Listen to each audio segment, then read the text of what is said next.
I stood on the corner of 2nd and Cambria last week with the family of a woman who'd been shot and killed nearby. They came to memorialize Cristina Tosado's life, a daughter, a mother, a woman full of life before she was gunned down outside a bar a year ago on February 19, 2017. 2 bullets, fired from a car, hit her. She died a few hours later, leaving behind 3 children who had already lost their father to an illness. I watched Tosado's mother, Sylvia Barreto, set bouquets of flowers on the concrete. I watched family and friends try to keep the flickering candles going. I watched her oldest daughter, Ashley, cry into balled-up fists. It was hard to look away. Her tears and anger were familiar.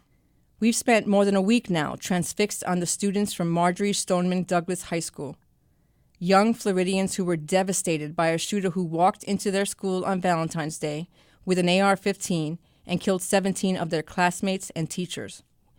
We watched their tears turn to anger and then uncensored and uncompromised determination to do what adults around them won't. For proof of that, all you have to do is watch Senator Marco Rubio tap dance when one of the survivors asked him at a CNN town hall to prioritize bloodshed over blood money and reject NRA donations. Or watch President Trump and the NRA double down on the insanity by suggesting teachers who can't get enough toilet paper for their students can now suddenly get guns.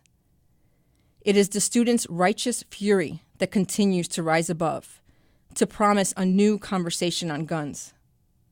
I thought about that as I watched Ashley, whose tears mixed with anger at how guns have ruined her life.